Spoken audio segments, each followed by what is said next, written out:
Hello everyone. आज जो हम टॉपिक करने जा रहे हैं उस टॉपिक का नाम है clubbing of incomes which is under section 60 to 65 of income tax act. Clubbing of incomes को हम आय का मिलान करना भी कहते हैं। आय का मिलान कैसे? कई बार ऐसा होता है कि कोई पर्सन अपनी इनकम को किसी दूसरे को ट्रांसफ़र कर देता है for the purpose of avoiding tax, ताकि उसे टैक्स ना लगे। आयकर से छूट प्राप्त करने के लिए, छूटने के लिए वो अपनी इनकम को किसी और को ट्रांसफ़र कर देता है, तो दूसरे पर्सन की इनकम को पहले पर्सन की इनकम में इंक्लूड करके टैक्स लगाने को ही क्लबिंग ऑफ इनकम्स कहा जाता है। Let us understand how.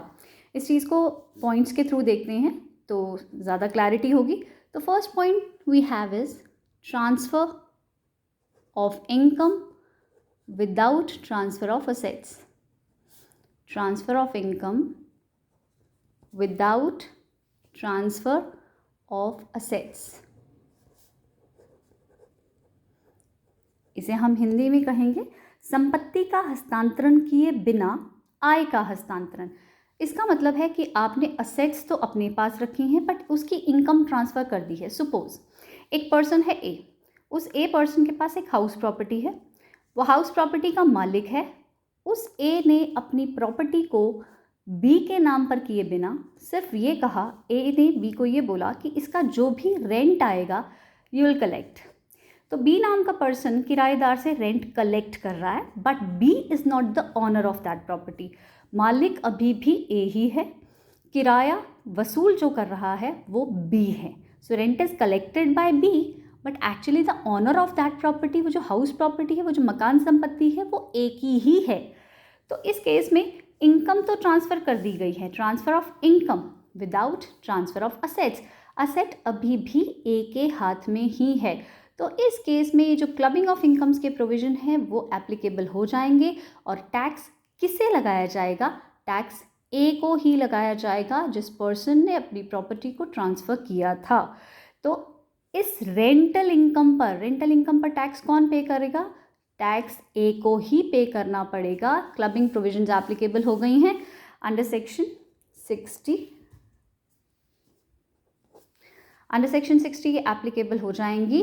Transfer of income without transfer of asset, ये केस होगा। इस केस में इनकम टैक्स ऑफिसर ये कह सकता है कि आपने इनकम तो ट्रांसफ़र कर दी है बट असेट्स अभी भी क्योंकि आपके पास हैं, तो जो पर्सन असेट का मालिक है वही उस पर टैक्स देगा। पॉइंट नंबर 2, अब हम थोड़े से और समझदार हो गए। हमने असेट्स भी ट्रांसफ़र कर दी। It's a revocable transfer of assets. इसे हम इंग्लिश में हिंदी में कह सकते हैं संपत्तियों का खंडनीय हस्तांतरण। मतलब आपने असेट्स ट्रांसफ़र की तो हैं। अब पिछले केस में क्या था? आपने इनकम ट्रांसफ़र की थी, असेट को ट्रांसफ़र नहीं किया था। दूसरा केस हम कर रहे हैं, ए नाम के पर्सन ने बी को अपनी प्रॉपर्टी ट्रांसफ़र ही कर दी।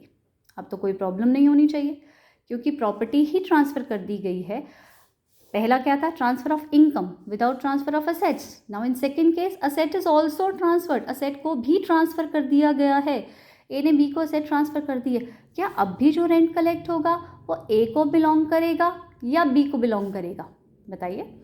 सो let me tell you, revocable transfer of assets का मतलब है ए ने प्रॉपर्टी को ट्रांसफ़र ज़रूर किया है, जैसे मैंने हिंदी में कहा खंडनीय हस्तांतरण।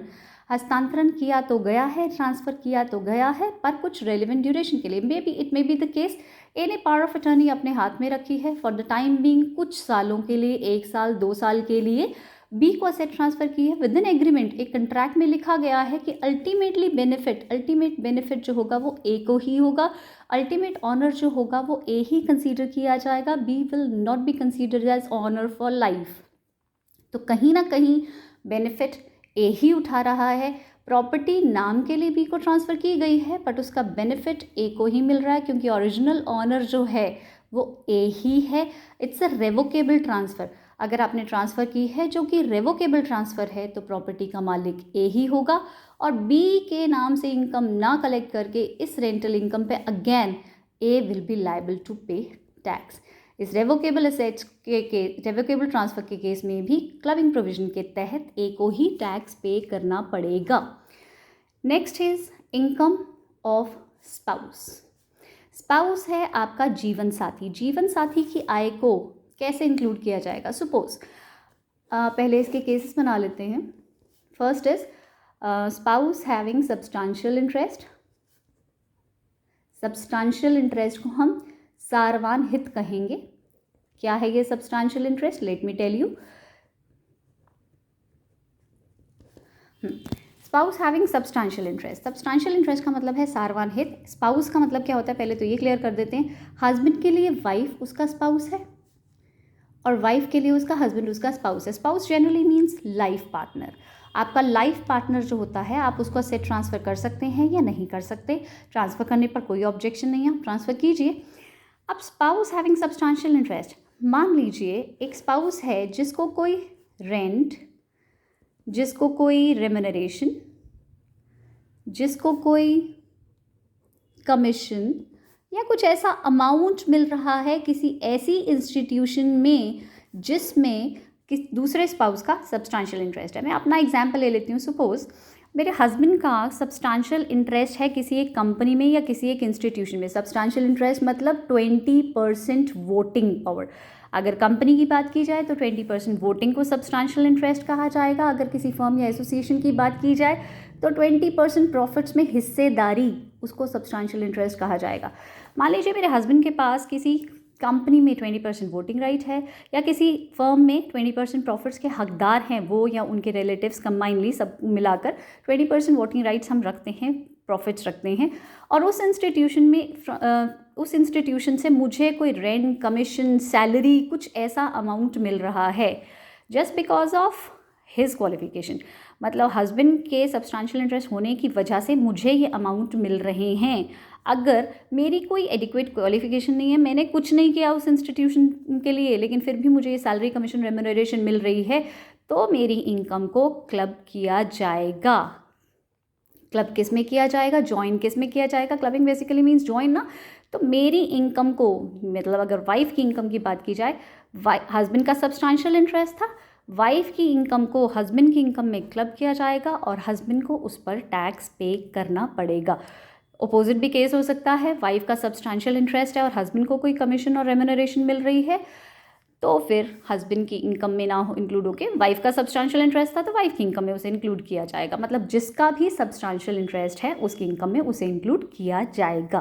राइट.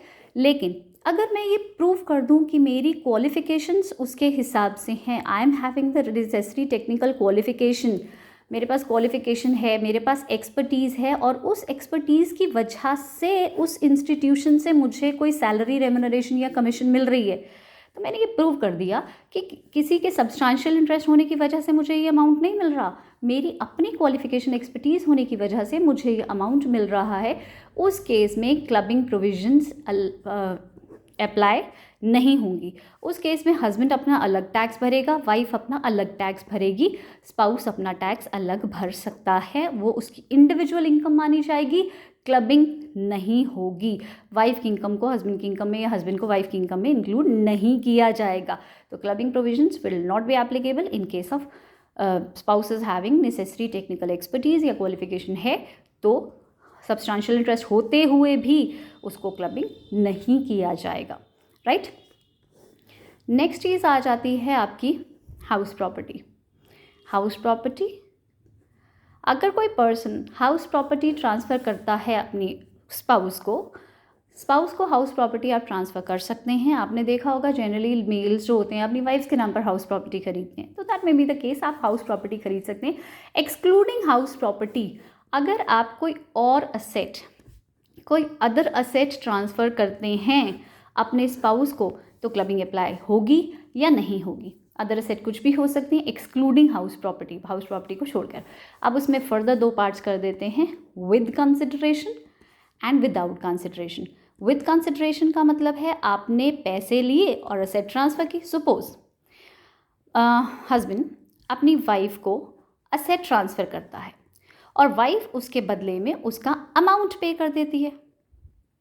मतलब प्रॉपर्टी खरीदी वाइफ ने और उसके बदले में उसका अमाउंट पे कर दिया, तो दिस इज़ विद कंसिडरेशन. आपने उसके लिए प्रॉपर अमाउंट पे किया है, पर्याप्त प्रतिफल आपको मिला है. उस केस में इनकम टैक्स को कोई ऑब्जेक्शन नहीं है. हस्बैंड वाइफ को अगर प्रॉपर्टी ट्रांसफ़र कर रहा है तो वो हस्बैंड की इनकम में इंक्लूड नहीं होगा, वाइफ अलग ऑनर मानी जाएगी, हस्बैंड उस चीज़ का ऑनर नहीं माना जाएगा क्योंकि कंसिडरेशन यानी प्रतिफल लिया गया है। लेकिन अगर विदाउट एडिक्वेट कंसिडरेशन, आप बिना किसी कंसिडरेशन के आप अपनी प्रॉपर्टी अपने स्पाउस को दे देते हैं, कोई कंसिडरेशन नहीं लिया, घर में प्रॉपर्टी रखी, सिर्फ ट्रांसफ़र कर दी गई, उस केस में क्लबिंग एप्लीकेबल होगी और बी की इनकम ए में इंक्लूड होके ए will be liable to pay tax on it. अच्छा, यहाँ पे एक और चीज़ हो सकती है, with adequate consideration, without adequate consideration is okay. एक होता है आपका एग्रीमेंट टू लिव अपार्ट। कई बार ऐसा होता है डिवोर्स सेटलमेंट के केस में हस्बैंड वाइफ को कुछ अमाउंट पे करता है with an agreement to live apart कि अब हम डिवोर्सी हैं, तो कुछ अमाउंट वाइफ को पे कर दिया जाता है फॉर उसके वेलफेयर के लिए, उसके फर्दर जो टेकिंग केयर के लिए। तो हस्बैंड अगर वाइफ को डिवोर्स की सिचुएशन में with an agreement to live apart की सिचुएशन में कोई अमाउंट पे करता है, उस अमाउंट को भी हस्बैंड की इनकम में वापस इंक्लूड नहीं किया जाएगा। मतलब वाइफ ही उसकी ऑनर मानी जाएगी, हस्बैंड की इनकम में ट्रांसफ़र माना नहीं जाएगा, और ट्रांसफ़र करने की वजह ना होने की वजह से इसको इनकम को वाइफ को ही टैक्स लगेगा, हस्बैंड की इनकम में क्लब नहीं होगा। राइट? तो अभी तक हमने जो पार्ट्स किए वो क्या है, transfer of income without transfer of assets. Assets transfer किए बिना ही हमने इनकम ट्रांसफ़र की थी, तो उसको क्लबिंग प्रोविजंस एप्लीकेबल हुई थी। रेवोकेबल ट्रांसफ़र ऑफ असेट में हमने असेट ट्रांसफ़र की तो थी, बट कोई स्पेसिफिक ड्यूरेशन के लिए, और अल्टीमेटली पावर वो आप ही उसको इस्तेमाल कर रहे थे, तो फिर प्रोविजंस एप्लीकेबल हुई थी, क्लबिंग एप्लीकेबल था और एक को ही टैक्स पे करना पड़ा था। स्पाउस की सिचुएशन में हमने किया कि अगर स्पाउस का सब्सटेंशियल इंटरेस्ट है और वहाँ से आपको कोई सैलरी कमीशन मिल रही है तो क्लबिंग प्रोविजंस एप्लीकेबल होंगी। लेकिन अगर स्पाउस ये प्रूव कर दे कि मैंने अपनी टेक्निकल एक्सपर्टीज़ या क्वालिफिकेशन की वजह से ही इनकम अर्न की है, तो फिर उसे क्लब नहीं किया जाएगा और टैक्स जो है वो क्लबिंग के बिना इंडिविजुअल लगेगा। अगर हाउस प्रॉपर्टी ट्रांसफ़र की जाती है तो क्लबिंग प्रोविजंस एप्लीकेबल नहीं होती, लेकिन हाउस प्रॉपर्टी के अलावा कोई और एसेट अगर ट्रांसफ़र की जाती है उसके पास हैं। अगर एग्रीमेंट हुआ है with an agreement to live apart, divorce का सिचुएशन है, तो क्लबिंग प्रोविजंस एप्लीकेबल नहीं होंगी, दोनों अपना अलग अलग टैक्स पे करेंगे। लेकिन अगर कंसिडरेशन दिया है, हस्बैंड ने वाइफ को प्रॉपर्टी दी, वाइफ ने हस्बैंड को पैसे पे कर दिए, तो फिर क्लबिंग प्रोविजंस एप्लीकेबल नहीं होंगी क्योंकि पैसा पे कर दिया गया। जस्ट लाइक हमने किसी को प्रॉपर्टी बेच दी और उसने हमें पैसा दे दिया, तो क्लबिंग की कोई रीज़न नहीं है। और अगर विदाउट एडिक्वेट कंसिडरेशन दिया है तो फिर क्लबिंग होगी, क्योंकि बिना पैसे लिए आपने असेट को ट्रांसफ़र कर दिया, कुछ लिया भी नहीं और ट्रांसफ़र भी कर दिया, तो क्लबिंग प्रोविजंस एप्लीकेबल होंगी। मतलब बी की इनकम को ए की इनकम में इंक्लूड किया जाएगा। राइट? आगे चलते हैं। नेक्स्ट है हमारे पास income of daughter in law. Daughter in law यानी पुत्रवधू की आय, डॉटर इन लॉ की इनकम को इंक्लूड किया जाता है या नहीं किया जाता। अर्लियर इट वॉज अलाउड, पहले पुत्रवधू की आय को इंक्लूड नहीं किया जाता था, पर अब 1973 के बाद एक डेट आपको मेंशन करनी पड़ेगी, 31 मई 1973। This is the date. इस दिन के बाद अगर कोई भी सास या ससुर अपनी डॉटर इन लॉ को असेट ट्रांसफ़र करते हैं without adequate consideration, of course, अपनी पुत्रवधू को कोई इनकम ट्रांसफ़र कर दी गई है, कोई असेट ट्रांसफ़र कर दी गई है, जैसे ए नाम के ससुर जी ने किसी डी नाम की अपनी पुत्रवधू को, अपनी सन की वाइफ को कोई असेट ट्रांसफ़र की है, उस असेट पर डी इनकम अर्न कर रही है, तो डी की इनकम को डी की नहीं ए की माना जाएगा और ससुर जी को टैक्स पे करना पड़ेगा। सेम इज़ द सिचुएशन अगर सासू माँ भी ट्रांसफ़र करती हैं अपनी पुत्रवधू को कोई ऐसी प्रॉपर्टी जिस पर इनकम कमाई जा रही है, तो वो इनकम डी की ना होकर वो इनकम ए की ही मानी जाएगी और टैक्स ए को ही पे करना पड़ेगा। नेक्स्ट है transfer of assets to individual और एओपी और firm for the benefit of spouse. इसी के अंदर हम साथ ही में कर लेते हैं transfer of assets to individual और house property for benefit of sons wife. दोनों पॉइंट्स एक साथ ही एक्सप्लेन हो जाएंगे। तो 2 पॉइंट्स हैं, दोनों को एक साथ एक्सप्लेन कर देते हैं। आप अपनी एसेट्स को ट्रांसफ़र करते हैं किसी ऐसे पर्सन को for the direct benefit of your spouse. जैसे एक पर्सन हस्बैंड है, वाइफ को ट्रांसफ़र करता था तो टैक्स लग जाता था, तो इसने तो थोड़ा दूसरा तरीका अपनाया। ए नाम के पर्सन ने किसी एक ऐसे पर्सन को इनकम ट्रांसफ़र की, उस इनकम का डायरेक्ट बेनिफिट ताकि उसकी वाइफ को हो जाए। वाइफ को, ये मतलब स्पाउस को, लेट इट बी स्पाउस, ठीक है। एक पर्सन ने कुछ इनकम ट्रांसफ़र की बी नाम के पर्सन को। सपोज ए ने बी को कुछ पेमेंट देना था नियर अबाउट 50,000, ठीक है, but A transferred 1,50,000 to B. 50 transfer करना था, 1 लाख ट्रांसफ़र कर दिया, जिसमें से 50 बी अपने पास रखेगा और 1 लाख रुपीज़ ए को दे दिए जाएं। सो अल्टीमेटली आपका गोल क्या था? अपने स्पाउस को बेनिफिट पहुंचाना। फिर डायरेक्ट क्यों नहीं दिया? क्योंकि अगर हम डायरेक्ट देते हैं तो इनकम टैक्स लगा देते हैं। हमने अभी देखा स्पाउस की सिचुएशन में, अगर ये डायरेक्ट अपने स्पाउस को देता तो स्पाउस डायरेक्ट टैक्स लग देता, डायरेक्ट उसको टैक्स लग रहा था, हमने ये प्रोविज़न भी पढ़ा। तो ए ने बी को ट्रांसफ़र किया for the direct benefit of spouse, direct और इनडायरेक्ट ऑल्सो।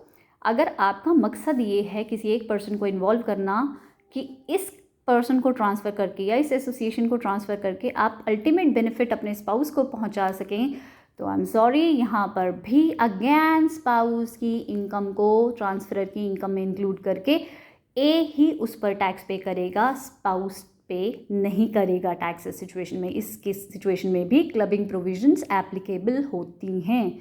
अगर आप किसी पार्टी को इन्वॉल्व करते हो फॉर द डायरेक्ट और इनडायरेक्ट बेनिफिट ऑफ स्पाउस, तो जितना बेनिफिट आपका स्पाउस उठा रहा है उसमें से उस बेनिफिट पर आपको टैक्स पे करना पड़ेगा, यानी ट्रांसफरर को टैक्स पे करना पड़ेगा। स्पाउस उस पर अलग से टैक्स नहीं पे करेगा, आप ही को टैक्स पे करना पड़ेगा, राइट।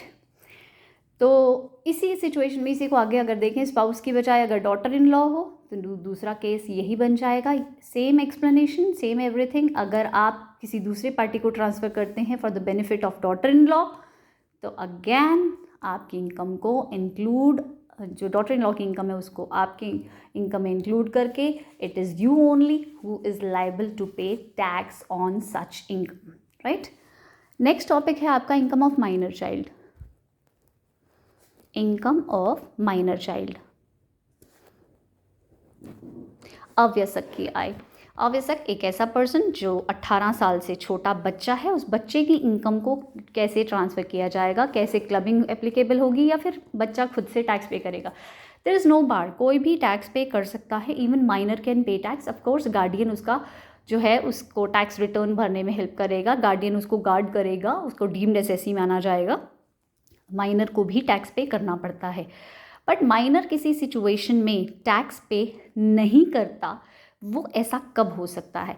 अगर माइनर अपने आर्ट वर्क या अपनी प्रोफेशनल क्वालिफिकेशन के बेस पर, आपने देखा होगा ना कि छोटे बच्चे अच्छे अच्छे सिंगर्स, डांसर्स, एक्सपर्टीज़ रखते हैं, बहुत सारी स्पेशलाइजेशन के बेस पर खुद अर्न करते हैं।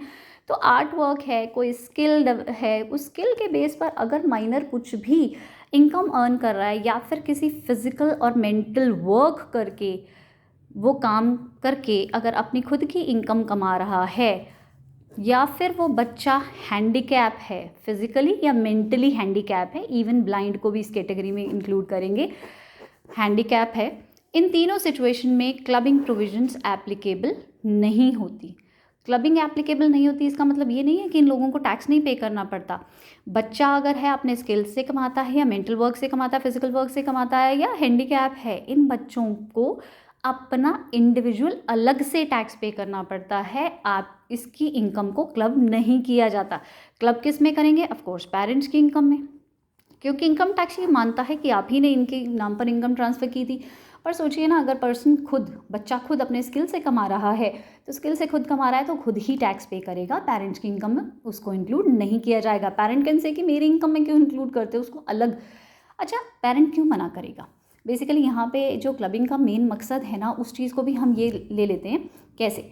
अब सपोज़ ए और बी दो लोग अलग अलग अब टैक्स पे कर रहे हैं, तो आपको मालूम है कि इनकम टैक्स में हम स्लैब के अकॉर्डिंग चलते हैं।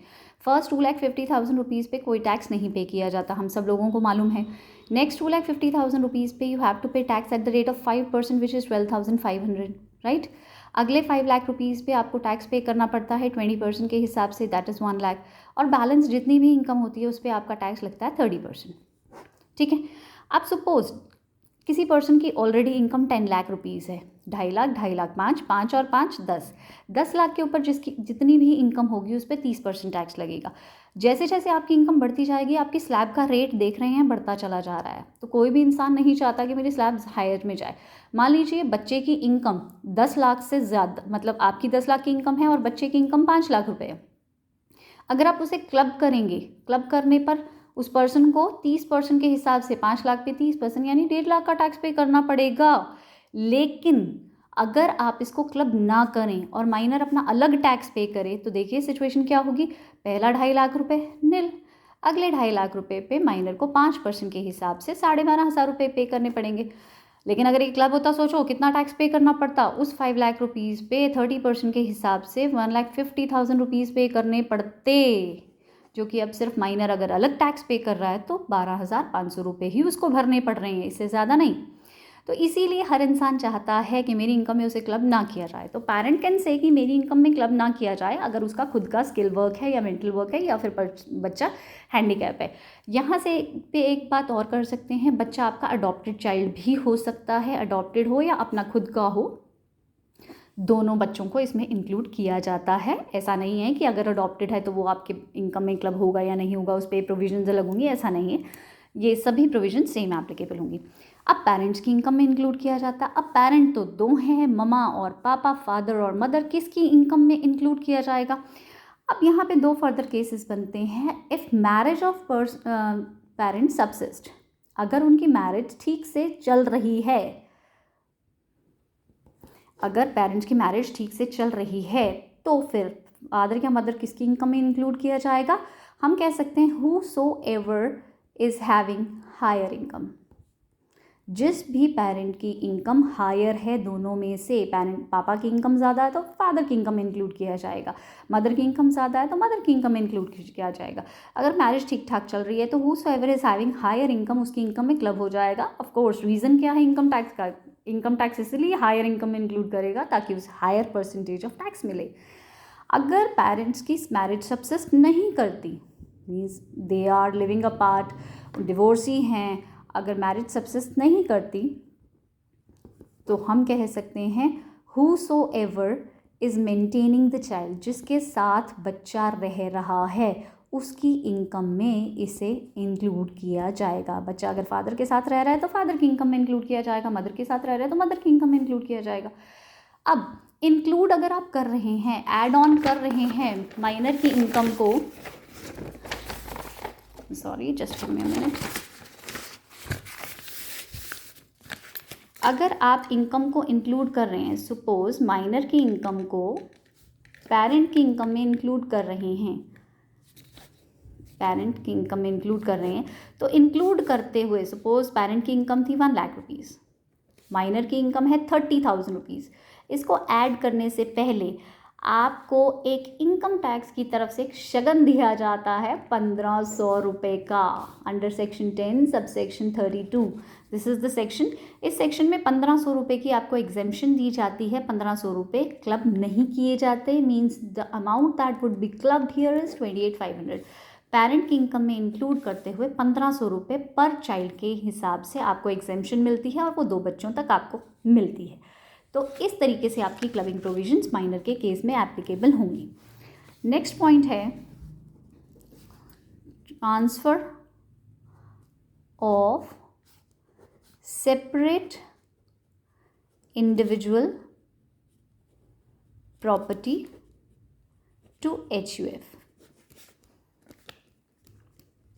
सपोज कोई पर्सन एक पर्सन है, वो अपनी प्रॉपर्टी को HUF Hindu undivided family, Hindu अविभाजित परिवार में ट्रांसफ़र करता है और इस हिंदू अविभाजित परिवार का वो खुद भी एक मेंबर है। HUF के नाम पर वो प्रॉपर्टी ट्रांसफ़र करता है, तो इस HUF को अलग टैक्स लगेगा या एक को ही टैक्स लगेगा। पहले इट वाज पॉसिबल, लेकिन 31 दिसंबर 1969 के बाद ऐसा नहीं हो सकता। अगर कोई पर्सन अपनी इंडिविजुअल प्रॉपर्टी को HUF की प्रॉपर्टी में ट्रांसफ़र करता है तो HUF को टैक्स नहीं, उस प्रॉपर्टी को वापस से एक इनकम में क्लब करके A is liable to pay tax on that income.